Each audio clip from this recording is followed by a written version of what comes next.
लाओ जरा बुक लाओ एमटीजी की एक बारी प्लीज।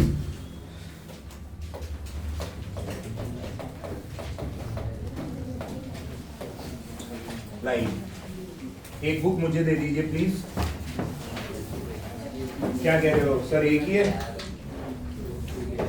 एक डेस्क पे एक ही है, इकलौती है और हाँ बहुत बढ़िया। तो लाओ एक मेरे को दे दो।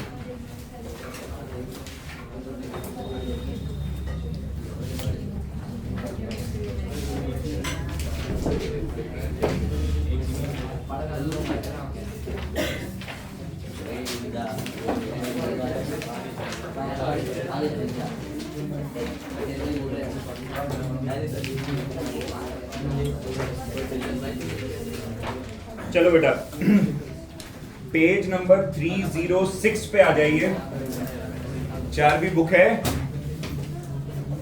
इधर आ जाए। पेज नंबर 306 पे आ जाइए। देखें जरा क्वेश्चन नंबर 1। किसी के साथ इसके पास आ जाए, जिक्रा के पास।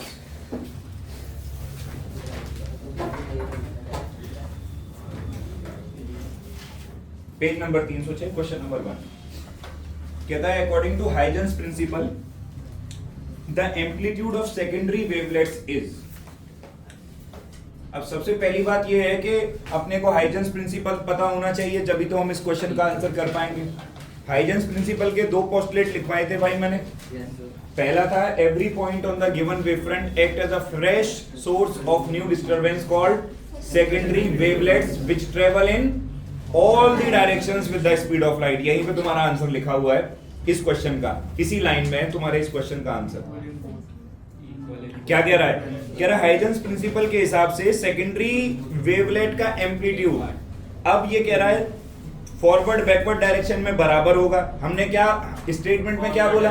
विच travel in all the directions. तो जब हर डायरेक्शन में ट्रेवल करता है तो हर डायरेक्शन में इसका एम्पलीट्यूड क्या होगा? सेम। हर डायरेक्शन में इसका एम्पलीट्यूड क्या होगा भाई? सेम। तो पहले वाले क्वेश्चन का आंसर क्या हुआ भाई? ए। कहानी खत्म। सवाल नंबर 2। एक plane wave front is incident on a concave mirror of radius of curvature R. The radius of the refractive wave front will be। हाँ जी, एक बात बताओ, ध्यान लगा के सोच के बताना, वेव भूल जाओ। मान लो एक कॉन्केव मिरर है और उसके ऊपर पैरेलल रेज ऑफ लाइट आए, उसके ऊपर पैरेलल रेज ऑफ लाइट आए, मिरर उसकी इमेज कहां बनाएगा? उसकी इमेज कहां पे बनेगी? फोकस की दूरी रेडियस के टर्म्स में कितनी होती है? रेडियस के टर्म्स में कितनी होती है? तो जब कभी भी वेव का क्वेश्चन आ जाए तो सवाल सेम तरीके से करना है। यहां पे भी क्या हो जाएगी? r/2। खत्म। बात समझ आई? अच्छा जी, तीसरा क्वेश्चन बहुत ज्यादा इंपॉर्टेंट सवाल है।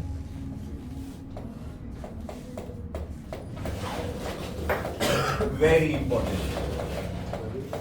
बल्कि 2 क्वेश्चन अभी आएंगे और तुम आगे देखोगे कि ये इतने ज्यादा इंपॉर्टेंट हैं कि क्वेश्चन नंबर 3 से लेकर के क्वेश्चन नंबर 11 तक यही सेम क्वेश्चन रिपीट हो रहा है बार बार बार बार बार। अब मैं बताता हूं ये क्या है। पहला कहता है वेव फ्रंट डिफाइन करो। ये तो डेफिनेशन लिख जाएगी। हाँ भाई, वेव फ्रंट की लिखवाई हुई है तुम लोगों को, वेव फ्रंट की डेफिनेशन लिख जाएगी। फिर कहता है हाइजेंस प्रिंसिपल का इस्तेमाल करके रिफ्रैक्शन के लॉज ऑब्टेन करने हैं तुमको रेयरर से डेंसर मीडियम के लिए। किसके लॉज? रिफ्रैक्शन के। सुनो, हम क्या करते हैं, हाइजेंस प्रिंसिपल का इस्तेमाल करके रिफ्लेक्शन और रिफ्रैक्शन दोनों के ही लॉ एक साथ प्रूव कर लेते हैं। ठीक है, फिर जो जो क्वेश्चन आता जाएगा उसके हिसाब से हम उसका आंसर करते चलेंगे। क्या काम करो, तीसरे क्वेश्चन में दोनों पार्ट कर लेंगे। पहले रिफ्लेक्शन कर लेते हैं। पहले क्या कर लेते हैं? है ना। तीसरे पार्ट में लिखो नहीं, समझना है। यहां पे इसको ऐसे भी बोला जाता है, reflection on the basis of wave theory या फिर हाइजेंस प्रिंसिपल। ठीक है, साबित करने लॉज ऑफ रिफ्लेक्शन। ध्यान से समझो, हम ना ये एक मिरर मान लिया हमने। क्या मान लिया?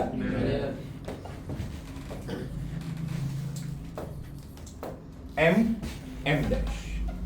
ठीक है,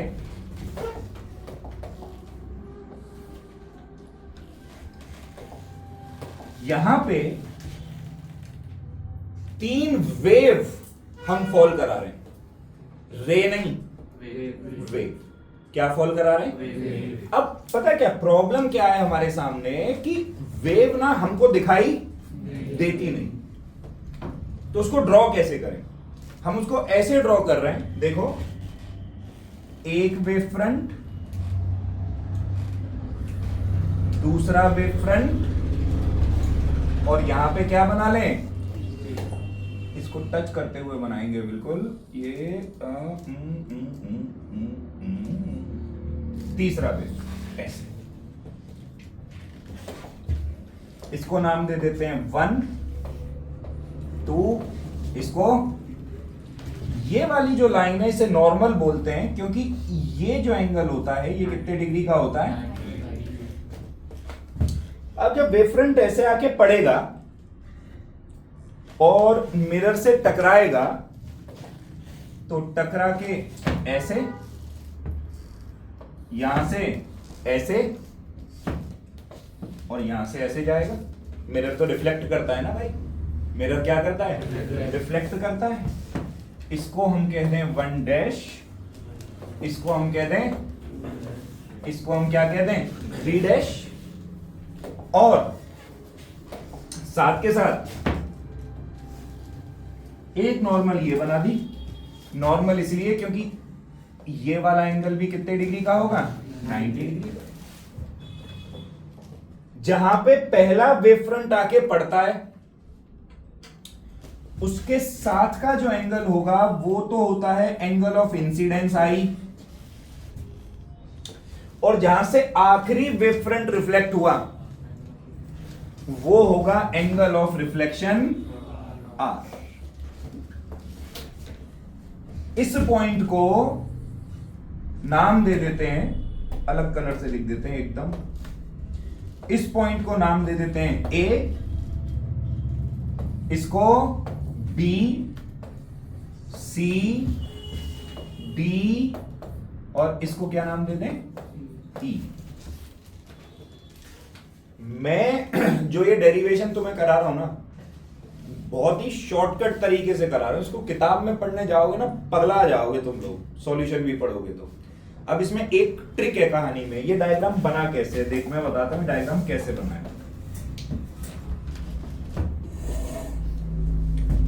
let light travel from B to C in, नहीं sorry, B to D, I'm sorry, B to D in T seconds। कितना सेकेंड्स? हम ये मान रहे हैं कि लाइट B से D कितने सेकंड में पहुंची है? T सेकंड में। हम फॉर्मूला लगाते हैं डिस्टेंस बराबर स्पीड इनटू टाइम। तो ये जो BD हो जाना चाहिए, लाइट की स्पीड क्या होती है और टाइम कितना ले रहा है? T second. तो BD किसके बराबर होना चाहिए? C इंटू में टाइम के। अब हमने क्या किया, टेकिंग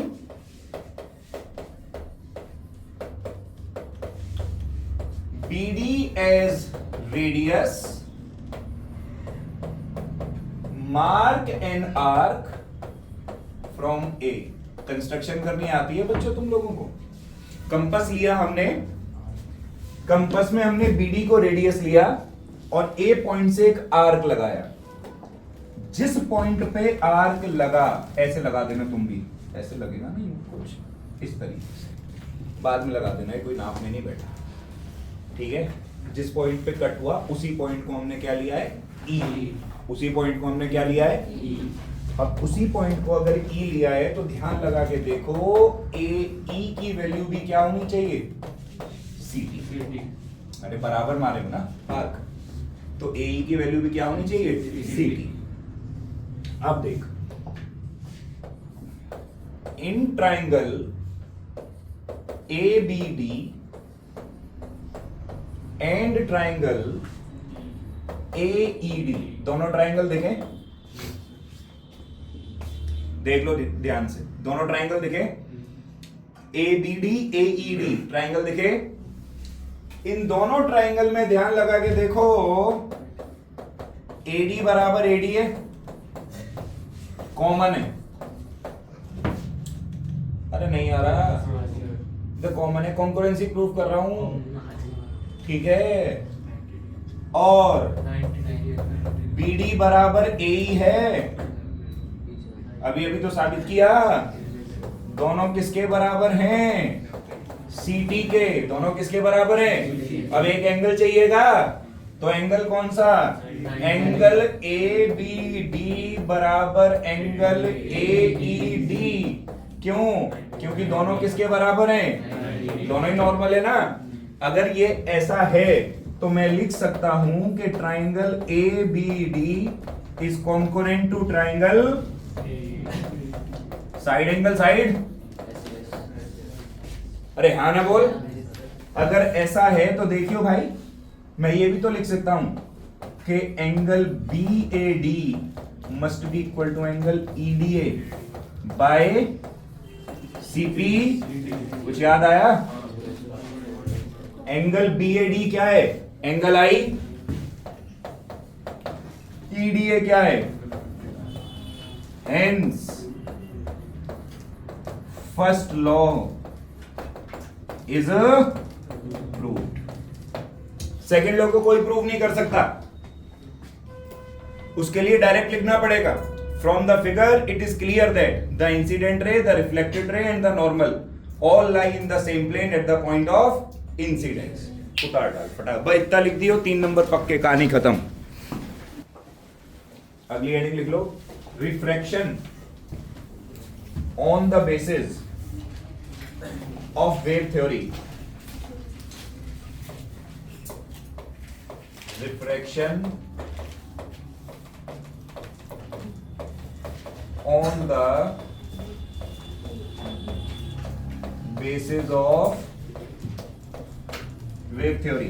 हाइजेंस प्रिंसिपल एक ही बात है, वेव थ्योरी लिख दो, ऑब्लिक करके हाइजेंस प्रिंसिपल लिख दो, एक ही बात है। आओ समझो, अभी हमने रिफ्लेक्शन साबित किया, अब हम क्या साबित करेंगे, रिफ्रैक्शन। देखो जरा, अब हम क्या करते हैं, ये इंटरफेस मान लेते हैं x और इधर y, ऊपर मान लेते हैं एक रेयरर मीडियम जिसमें लाइट की स्पीड मान लेते हैं c1, और नीचे मान लेते हैं एक डेंसर मीडियम जिसमें लाइट की स्पीड क्या मान लेते हैं, c2। करेक्ट है, बिल्कुल वैसे ही 3 वेव फ्रंट हम लोग बनाएंगे।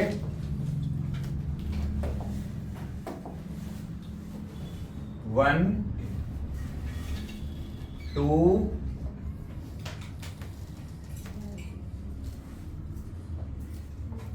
3, ठीक है, 1, 2, 3।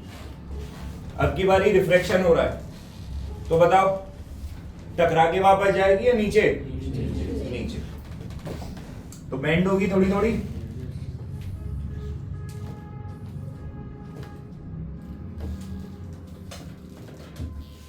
सही है, अरे हाँ ना तो बोल दो। ये क्या हो जाएगा, 1 डैश 3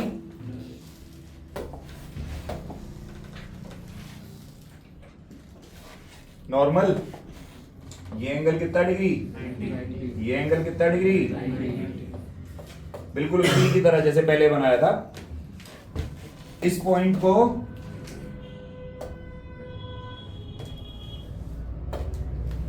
को A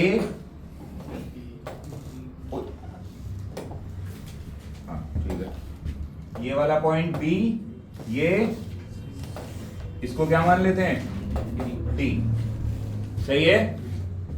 जहां पे पहला वेव फ्रंट पड़ा वो एंगल ऑफ, जहां पे आखिरी वेव फ्रंट रिफ्लेक्ट हुआ वो एंगल ऑफ, करेक्ट है। आओ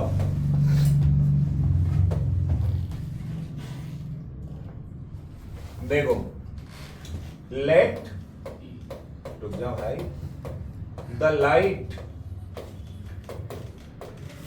B allowed to fall for T seconds. मतलब दोनों ही मीडियम में लाइट कितने कितने सेकंड ट्रेवल कर रही है, टी। बी से सी तक आने में भी टी सेकंड और यहां से यहां तक जाने में भी टी सेकंड। टाइम बराबर दे रहे हैं दोनों मीडियम में, इसलिए एक में ज्यादा दूरी तय कर रही है, दूसरे में कम, क्योंकि एक में रफ्तार ज्यादा और दूसरे में कम। देख अब जरा ध्यान लगा के, अगर मैं बात करूं इन ट्राइंगल एबीसी, ट्राइंगल दिखा, ट्राइंगल एबीसी दिखा, ट्राइंगल एबीसी में भाई अगर मैं तुझसे कहूं पता लगा साइन आई, बोल भैया।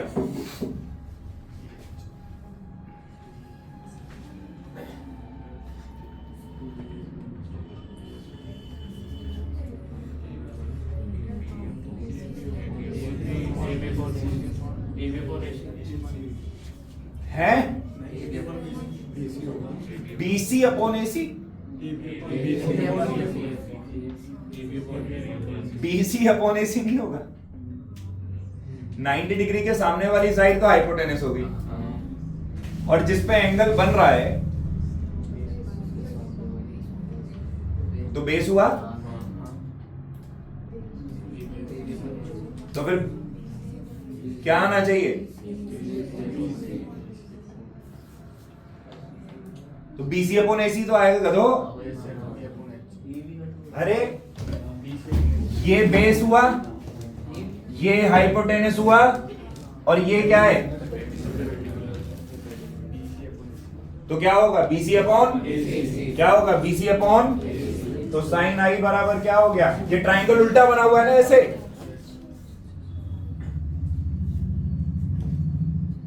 ज्योमेट्री पढ़ लेते हैं। अरे ट्राइंगल उल्टा बना हुआ ना ऐसे, तो क्या हुआ BC upon, let this be equation number. चलो ऐसे ही एक और ट्राइंगल ढूंढो अब, ए सी डी, चल ढूंढ, मिला ट्राइंगल, मिला। अरे मिला क्या, अरे साइन आर बोल, बोल बोल साइन आर बोल, एडी अपॉन, एडी अपॉन, बहुत बढ़िया। ये कई लोगों को समझ ही नहीं आ रहा क्या प्रोग्राम चल रहा है, ये क्या लिख दिया। ये परपेंडिकुलर है, इसके सामने वाली साइड हाइपोटेनस है, एंगल यहां बन रहा है तो ये बेस है। अरे हाँ ना बोलो। और साइन थीटा होता क्या है, परपेंडिकुलर अपॉन।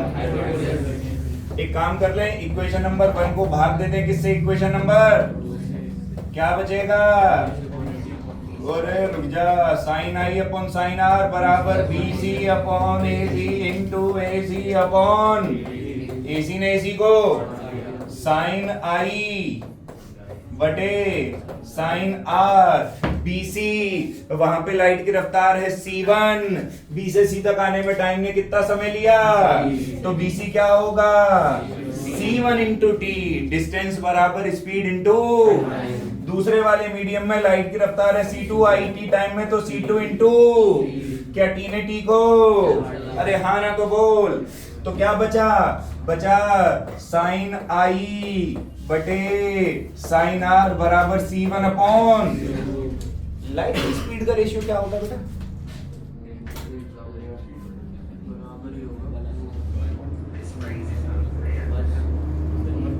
लाइट की स्पीड का रेशियो, अरे सर 1 कैसे हो जाएगा, दिमाग से पैदल हो, 1 तो तब होता ना जब दोनों बराबर होती, एक में लाइट की स्पीड c1 है, दूसरे में लाइट की स्पीड c2, कर बराबर होगा, काट दो साले को।